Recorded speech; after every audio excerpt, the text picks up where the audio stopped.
It was a Tuesday afternoon when everything changed for Derek Johnson.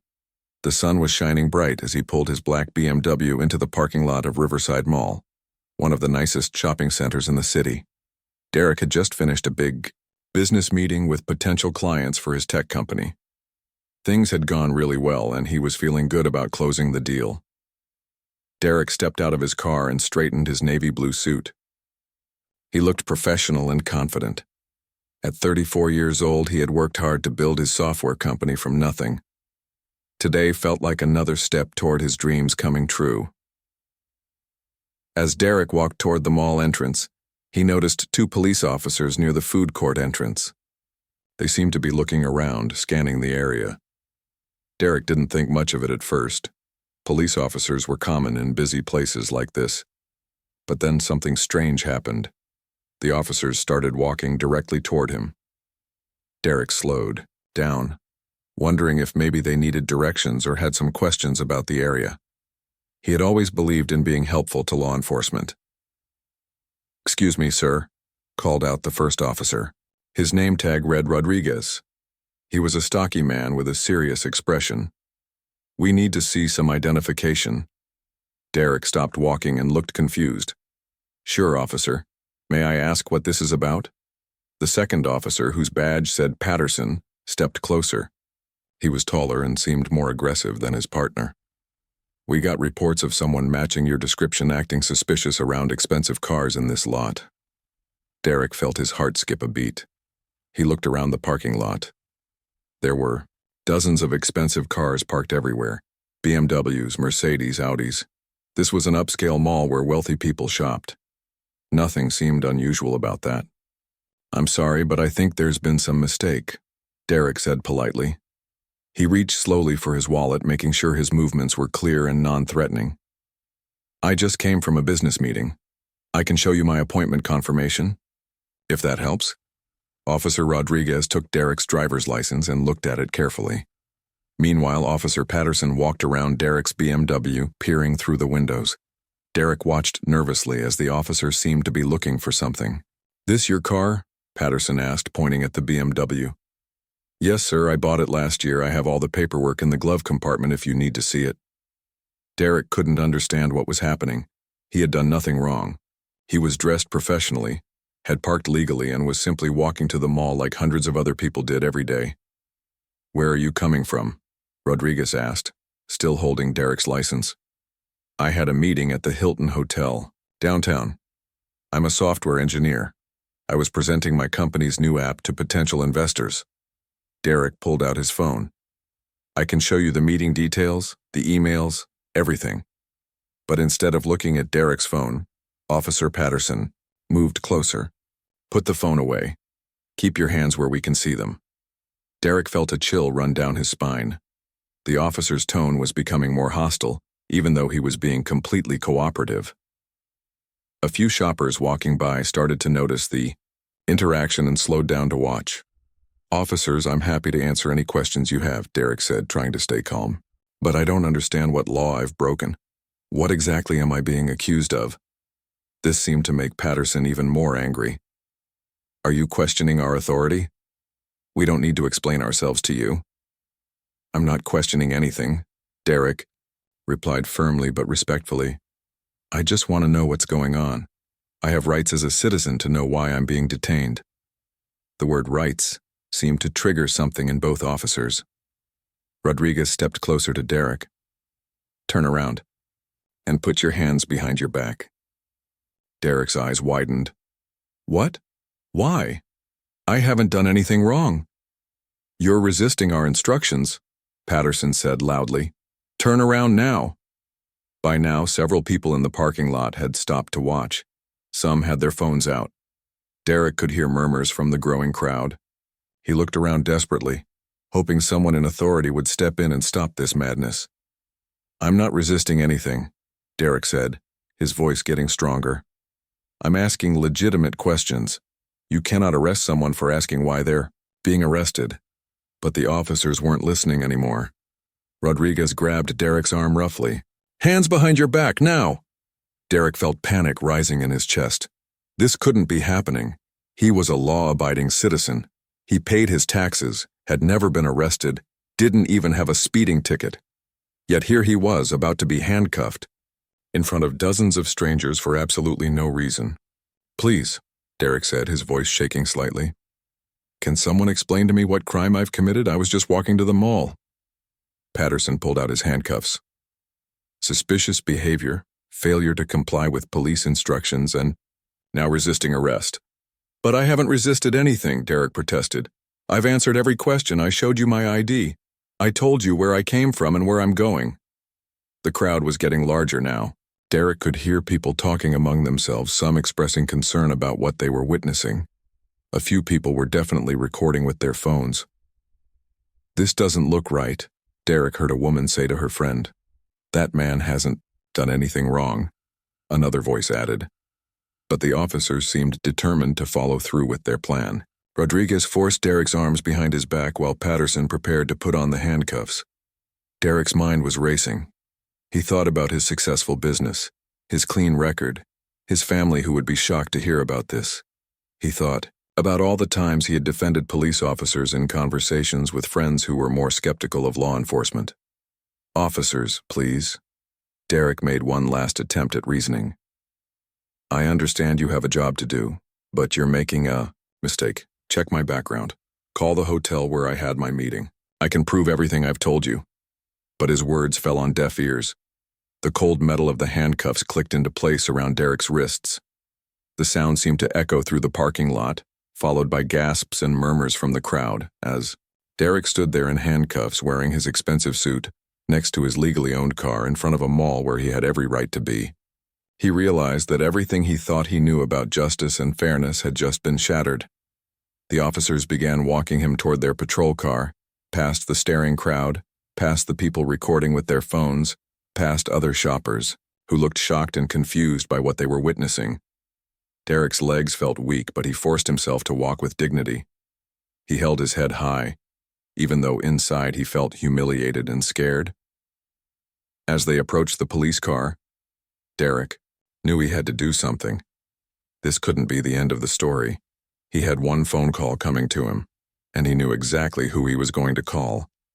Derek felt the cold handcuffs cutting into his wrists as Officer Patterson guided him toward the police car. The metal was tight, too tight, but Derek knew better than to complain right now. His mind was spinning, trying to make sense of what was happening to him. "Watch your head," Rodriguez said, not out of kindness but as standard procedure as they prepared to put Derek in the back of the patrol car. But before they could get him inside, Patterson stopped. "Wait. We need to search the vehicle first." Derek's heart sank even further. "You need a warrant to search my car. I don't consent to any search." Patterson laughed coldly. "We don't need your consent. We have reasonable suspicion that you're involved in criminal activity." "What criminal activity?"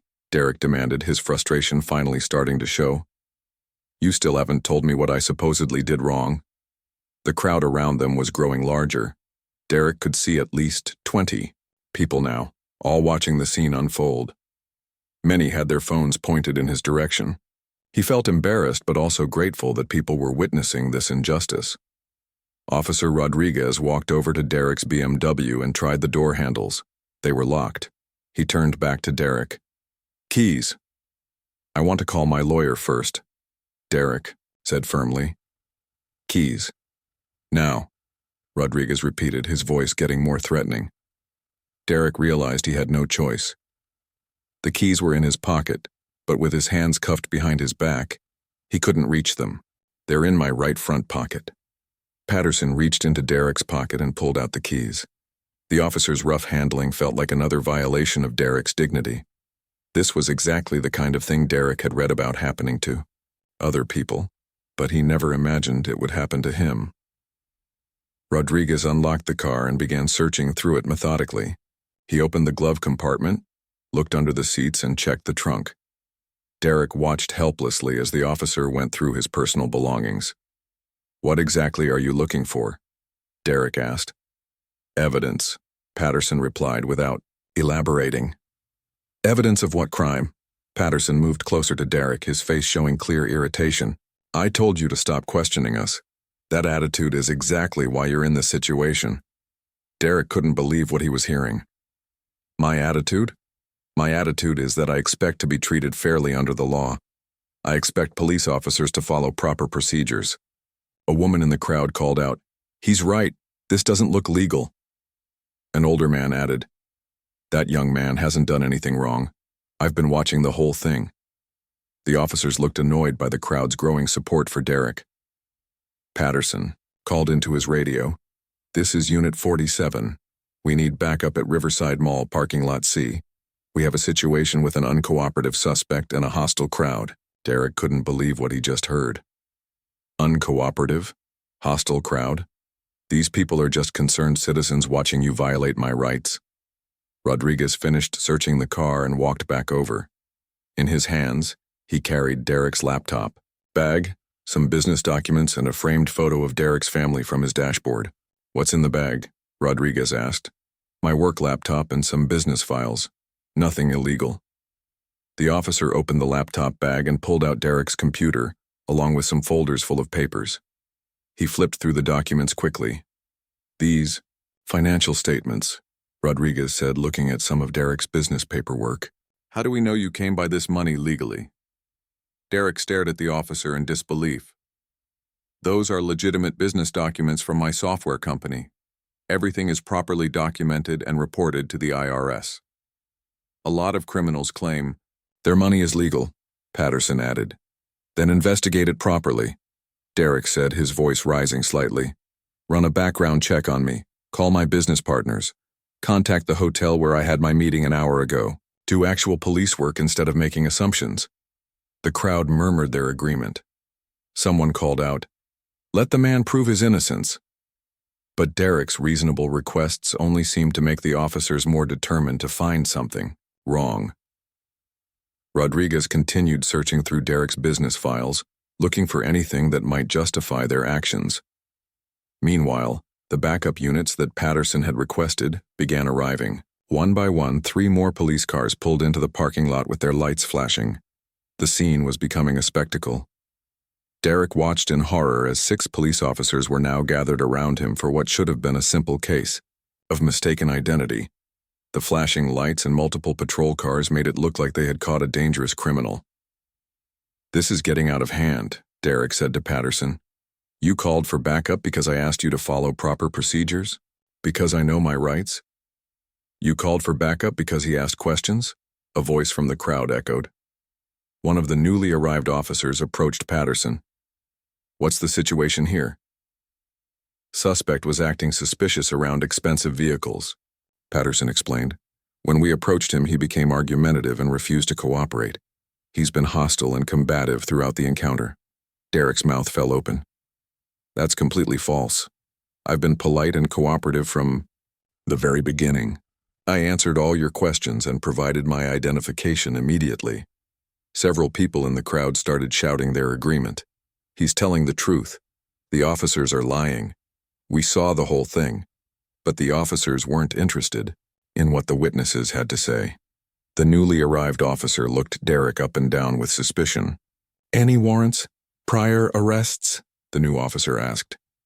"We're running his information now," Rodriguez replied, even though Derek could see that neither officer had actually called in his license information. Derek realized that the situation had spiraled completely out of control.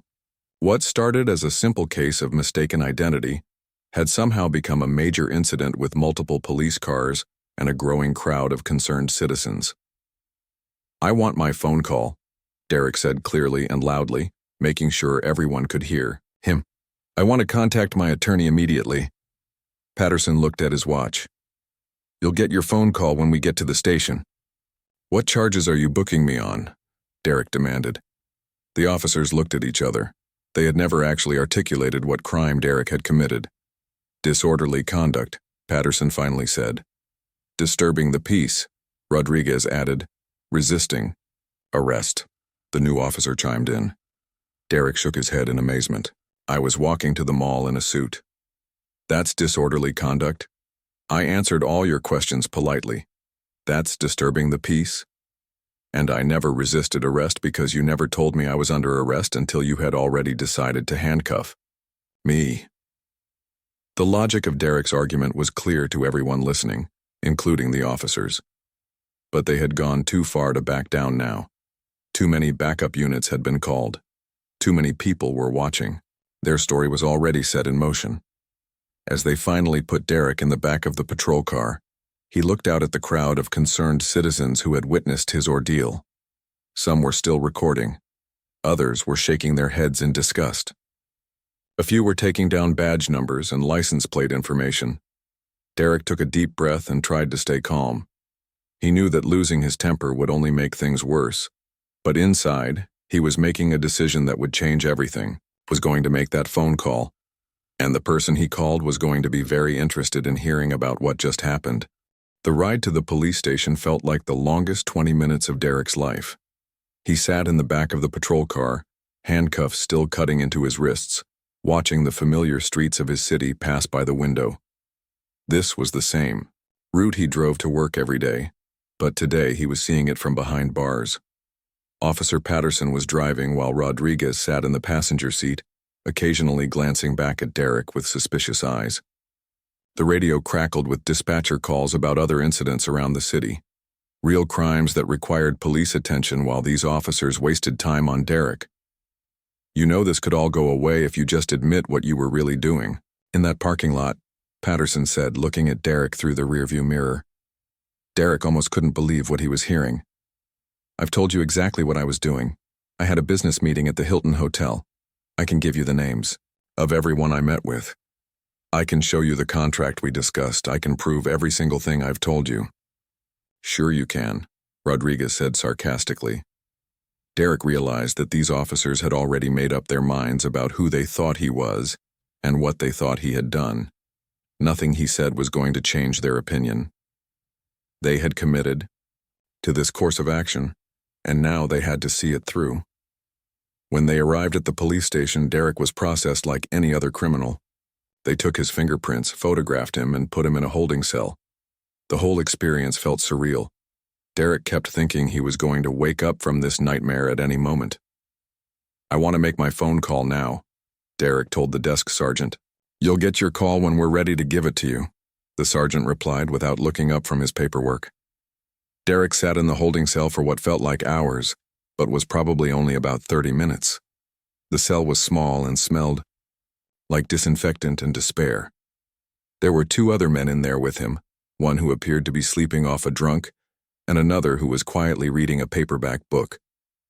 First time? Asked the man with the book. Yeah, Derek replied, and hopefully the last time. What did they get you for? Derek shook his head. Honestly, I'm still trying to figure that out myself. Finally, the desk sergeant called Derek's name. Johnson, phone call.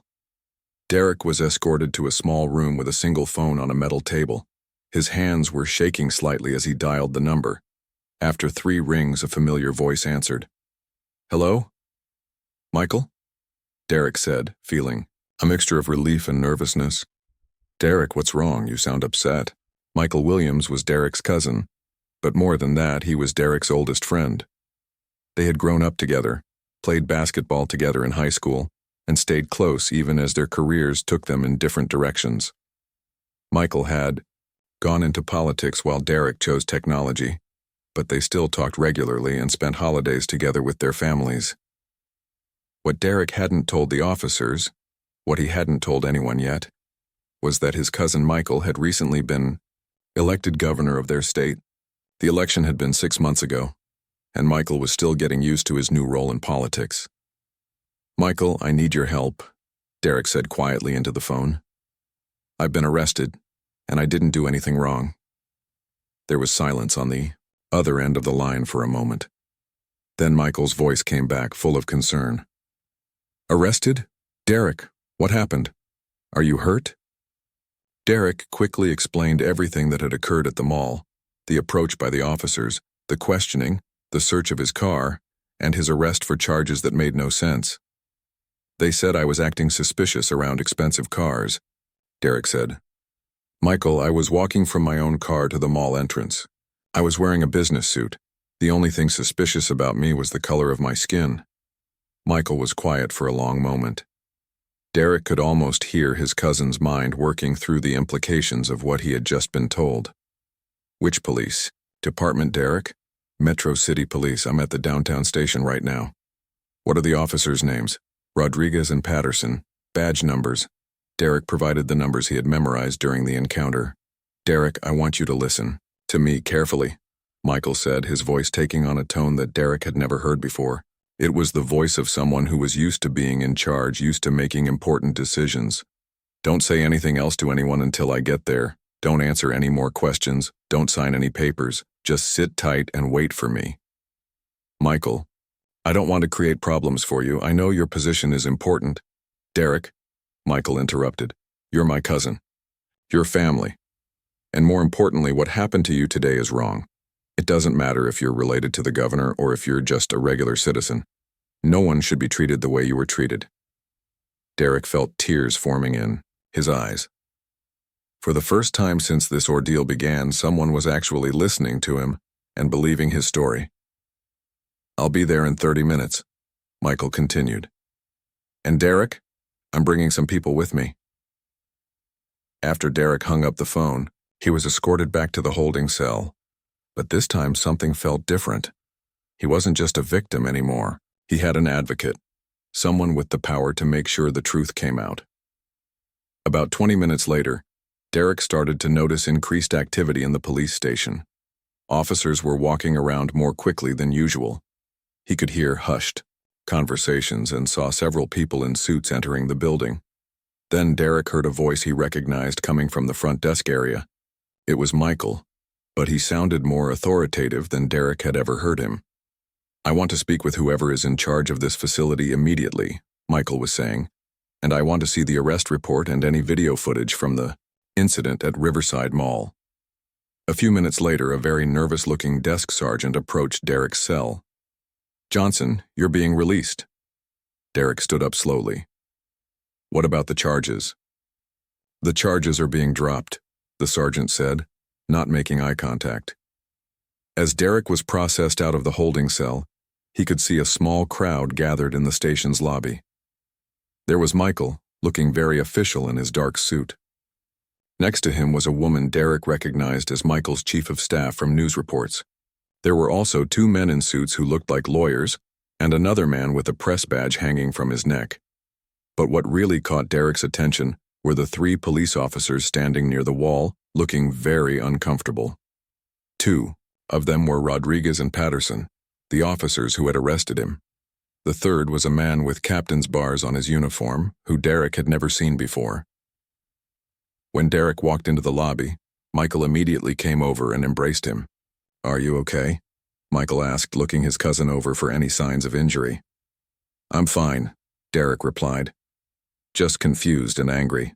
Michael turned toward the three officers. Are these the officers who arrested my cousin? Yes, sir, the captain replied nervously. Michael walked over to Rodriguez and Patterson. Derek had never seen his cousin look so serious, so powerful. Officers, Michael said calmly, I want you to explain to me exactly what crime you believed my cousin had committed when you decided to arrest him. Rodriguez and Patterson looked at each other, then at their captain, then back at the governor. Neither of them seemed to know what to say. We had reports of suspicious activity. Rodriguez finally stammered. What reports? Michael asked. Who called in these reports? What specific suspicious activity was reported? Again, silence. I want to see the police report from this incident, Michael continued. I want to see the dashboard camera footage from your patrol cars, and I want to know why it took 6 officers to arrest one unarmed man who was cooperating with your investigation. Derek watched in amazement as the 2 officers who had seemed so powerful and intimidating just a few hours ago now looked like schoolchildren being scolded by their principal. The captain stepped forward. Governor Williams, I assure you that we will conduct a full internal investigation into this matter. Michael looked at the captain with eyes that could cut steel. Captain, this isn't going to be just an internal investigation. This is going to be a very public conversation about how police officers in this state treat citizens.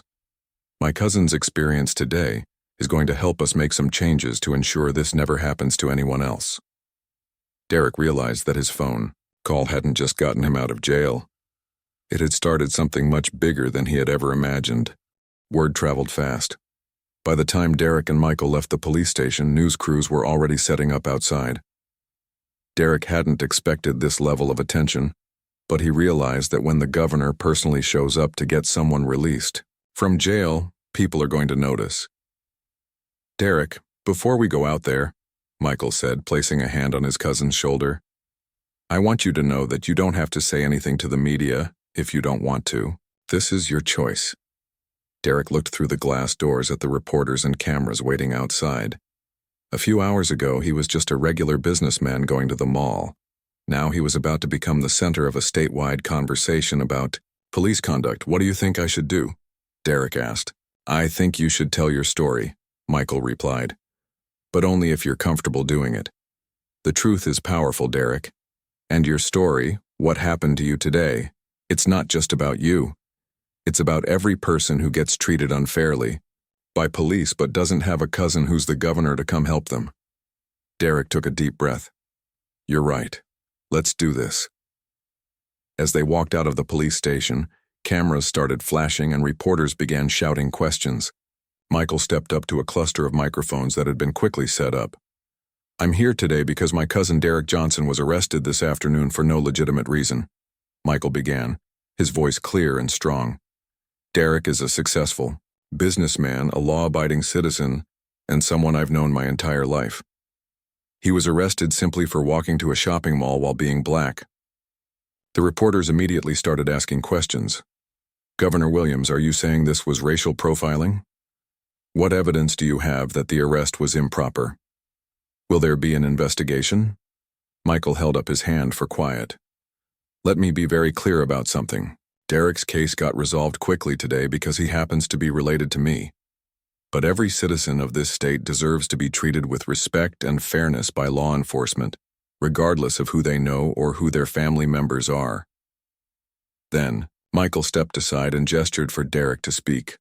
Derek looked out at the crowd of reporters and cameras, feeling nervous but determined. "My name is Derek Johnson," he began. "This morning I was just a regular person going about my business.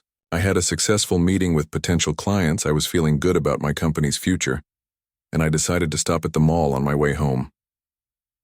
Derek paused, collecting his thoughts. "The next thing I knew, I was in handcuffs, being accused of crimes I didn't commit, having my car searched without my permission, and being treated like a criminal in front of dozens of people."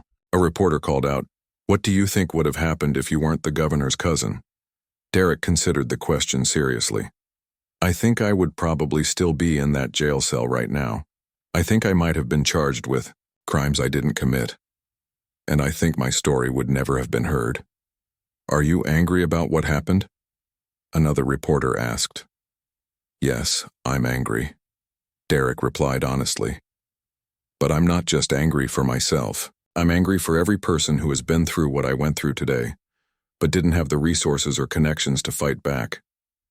I'm angry that in 2024, I can still be treated as suspicious simply for existing in a public space." Michael stepped back to the microphones. "I want to be clear about the steps we're going to take. First, there will be a complete investigation into today's incident, conducted by an independent oversight committee, not just the police department investigating itself." He continued.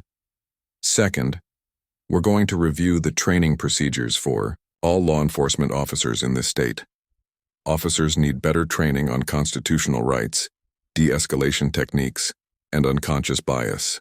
Third," Michael said, looking directly into the cameras, "we're going to work with community leaders and civil rights organizations to develop new policies that ensure every citizen is treated fairly and respectfully by law enforcement." After the press conference, Derek and Michael drove to Michael's office in the state capitol building. Derek had been there before for family gatherings, but this time felt different. This time he was there as someone who had just become an unwilling symbol in a larger struggle for justice. "How are you holding up?" Michael asked as they sat in his private office. "I keep thinking about those officers," Derek said. "The way they looked at me, talked to me, treated me, like I was automatically guilty of something just because of how I look. Derek, what happened to you today is something that happens to people every day in this country, Michael said. The difference is that most people don't have someone with political power to help them. We have an opportunity here to use what happened to you to make things better for everyone. Derek nodded. I've been thinking about that, about all the people who go through what I went through but don't get help. There's something else, Michael said, looking serious. The incident at the mall was recorded by several people. The videos are already going viral on social media. Your story is going to be seen by millions of people. Derek pulled out his phone and looked at social media for the first time since his arrest. There were multiple videos of his encounter with the police, taken from different angles by different people in the crowd. The videos clearly showed Derek being cooperative and polite, while the officers became increasingly aggressive. The comments on the videos were overwhelmingly supportive of Derek. People were expressing outrage at his treatment and praising his composure throughout the ordeal. People are calling you a hero, Michael said, reading over Derek's shoulder. I'm not a hero, Derek replied. I'm just someone who got lucky enough to have help when I needed it. That's exactly why you are a hero, Michael said, because you recognize that your situation was unfair and you want to use your experience to help others. Over the next few hours, Derek's story continued to spread across the internet and news media. He received phone calls from civil rights organizations, other people who had experienced police misconduct, and journalists wanting to interview him. But the call that surprised him most came from his business partners at the meeting he had attended earlier that day. Derek, we saw what happened on the news, said Tom, one of his potential clients. We want you to know that we're not just going to do business with your company. We want to support your efforts to fight for police reform. Derek was amazed. Tom, you don't have to. Yes, we do, Tom interrupted. What we saw in those videos was wrong. If our business partnership can help amplify your message and support positive change, then that's what we want to do. As Derek hung up the phone, he realized that his terrible day had somehow turned into an opportunity to make a real difference. He thought about all the people who had been in his situation but hadn't had his advantages, his education, his financial resources, his family connections. Michael, Derek said, I want to do more than just talk about this. I want to actually do something to help other people who go through what I went through. What do you have in mind? Derek was quiet for a moment, thinking.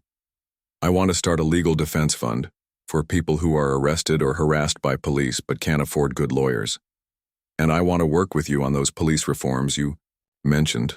Michael smiled. I was hoping you'd say something like that.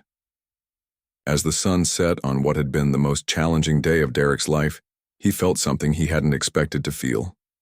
Hope. Not just hope that justice would be done in his own case, but hope that his experience could be part of creating a better, fairer system for everyone. He thought about the people in the crowd who had recorded his arrest, who had spoken up for him, who had recognized injustice when they saw it. He thought about his cousin Michael, who had used his power not just to help family but to start a conversation about systemic change. Most of all, he thought about all the people whose stories would never be heard, whose arrests would never be questioned, whose voices would never be amplified. Derek decided that he was going to make sure those voices were heard. 3 months had passed since that life-changing day at Riverside Mall. Derek stood in front of the mirror in his home office, adjusting his tie before heading to another community meeting. These days, his calendar was filled with speaking engagements, strategy sessions, and meetings with civil rights leaders from across the state. The Derek Johnson Legal Defense Fund had grown beyond anything he had imagined when he first suggested the idea. What started as a simple concept had become a fully operational nonprofit organization, with staff, volunteers, and enough funding to help dozens of families who had experienced police misconduct. Derek's phone buzzed with a text from his assistant. Remember, the community meeting is at 7 p.m. and Channel 8 wants to interview you afterward. He smiled, thinking about how different his life had become. 3 months ago, Derek avoided cameras and public attention. Now he was regularly appearing on television, speaking at universities, and meeting with lawmakers. The change had been overwhelming at times, but Derek knew it was important work. The first major victory had come just 6 weeks after his arrest. Officers Rodriguez and Patterson faced disciplinary action from the police department. Rodriguez received a 2-week suspension without pay and mandatory training on constitutional rights and bias awareness. Patterson, who had a history of complaints from citizens, was demoted and required to undergo extensive retraining before returning to active duty. But Derek had pushed for more than just individual accountability. Working with his cousin Michael, they had developed a comprehensive police reform package that was now working its way through the state legislature. The reform bill included several key provisions. All police officers would be required to wear body cameras during any interaction with citizens. Police departments would be required to collect and report data on all traffic stops and arrests, including the race and ethnicity of those involved. And, most importantly, an independent civilian review board would be established to investigate complaints against police officers. Derek drove to the community center where tonight's meeting was being held. These monthly gatherings had become a forum for people to share their experiences with police and discuss ways to improve community police relations. As Derek walked into the building, he was greeted by Maria Santos, a local community organizer, who had become one of his closest collaborators. "Great turnout tonight," Maria said, gesturing toward the packed auditorium. "We've got about 200 people here, including several police officers who want to be part of the conversation." This was progress that Derek particularly valued. In the early days after his arrest, the relationship between reform advocates and police had been tense and adversarial, but gradually some officers had begun to engage constructively with the reform process. Derek took the stage and looked out at the diverse crowd. There were young and old people, families with children, college, students, business owners, and yes, several police officers in uniform. "3 months ago, I thought I understood how law enforcement worked in our community," Derek began. "I thought that if you followed the law, treated officers with respect, and cooperated fully, you would be treated fairly in return." The audience was quiet, listening intently. "I learned that day that being law-abiding, respectful, and cooperative isn't always enough. I learned that sometimes the color of your skin can make you look suspicious, even when you're doing nothing wrong." Derek paused, looking around the room. "But I also learned something else that day. I learned that there are good people everywhere. People in that mall parking lot who recorded what was happening. People who spoke up when they saw injustice. People who refused to just walk by and ignore what they were seeing." He gestured toward the police officers in the audience. "And I've learned that there are police officers who want to do better, who want to rebuild trust with the community, who understand that everyone benefits when law enforcement is fair and respectful." After Derek's opening remarks, the meeting opened up for community discussion. One by one, people stood up to share their experiences and ideas. A young woman named Lisa spoke about being pulled over 3 times in the past year while driving through wealthy neighborhoods where she worked as a nanny. "Each time, the officers assumed I didn't belong there," she said. "They treated me like a criminal until I could prove I had a legitimate reason to be in that area." An older man named Robert, who was a retired police officer, stood up. "I want to apologize to Lisa and to anyone else who has been treated that way," he said. "When I was on the force, I probably made some of the same assumptions. This conversation has helped me understand how that felt from the other side." These moments of honest dialogue were what Derek valued most about the community meetings. People were talking to each other instead of about each other. Real understanding was developing. After the meeting, Derek was interviewed by the local news crew. The reporter asked him about the progress of the police reform legislation. "The bill passed the state Senate last week," Derek explained, "and we're optimistic about the House vote next month. Governor Williams has indicated he'll sign it into law as soon as it reaches his desk. Some critics say the reforms go too far and will make it harder for police to do their jobs," the reporter said. "How do you respond to that?" Derek had heard this criticism many times. "The reforms we're proposing will make police work more transparent and accountable, but they won't make it harder to fight real crime. If anything, building trust between police and communities makes everyone safer." The reporter asked one more question. "Looking back, do you regret what happened to you that day at the mall?" Derek thought about this question often. "I regret that it happened, he said finally. "I regret that any person has to experience what I experienced, but if my difficult day can help prevent other people from going through the same thing, then something good will have come from it." 2 weeks later, Derek was back at the state capitol, sitting in the gallery as the House voted on the police reform bill. Michael had invited him to watch the vote from the governor's box. "Nervous?" Michael asked. "Excited," Derek replied. "Whatever happens, we've started a conversation that needed to happen." The vote wasn't even close. The bill passed, 98-22, with strong bipartisan support. Derek watched as legislators from both parties stood to applaud the passage of what was already being called the Derek Johnson Police Reform Act. That evening, Derek attended the bill signing ceremony in Michael's office. As Michael signed the legislation into law, Derek thought about all the people whose lives might be changed by these new policies. After the ceremony, Derek and Michael stepped out onto the Capitol building's balcony overlooking the city. "You know what I'm most proud of?" Michael said. "It's not just that we passed this law, it's that we changed the conversation. People are talking about these issues who never talked about them before." Derek nodded. "I got a letter yesterday from a police officer in the western part of the state. He said that his department started doing bias training even before the law required it, because they saw what happened to me and decided they wanted to do better." "That's real change," Michael said. 6 months after the bill was signed, Derek received a call that brought the whole experience full circle. It was from a young man named Carlos who had been arrested under circumstances very similar to Derek's original experience. "Mr. Johnson," Carlos said, "I was arrested last week for walking to my car after work. The officers said I looked suspicious, but because of the new law, they had to have their body cameras on. The video shows that I didn't do anything wrong, and the charges were dropped." Derek felt a surge of satisfaction. "Carlos, I'm glad the system worked for you." "But that's not why I'm calling," Carlos continued. "I want to know how I can help with your organization. I want to make sure other people get the same justice I got." Derek smiled. This was how real change happened. One person at a time, one story at a time, one community at a time. A year after his arrest, Derek was invited to speak at a national conference on police reform. Standing in front of an audience of law enforcement, officials, civil rights leaders, and policymakers from across the country, Derek reflected on how much his life had changed. "A year ago, I was just a guy trying to build a successful business," he said. "I never planned to become an advocate for police reform. But sometimes life puts you in a position where you have a choice.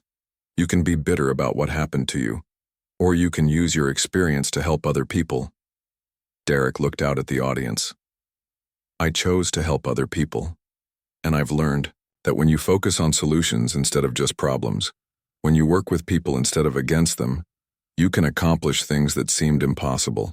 After his speech, Derek was approached by dozens of people. Police chiefs who wanted to implement reforms in their departments, activists who wanted to start legal defense funds in their cities, and ordinary citizens who had been inspired by his story. As Derek flew home that evening, he thought about the chain of events that had started with such a terrible day at a shopping mall. That day had been one of the worst experiences of his life, but it had also led to some of the most meaningful work he had ever done.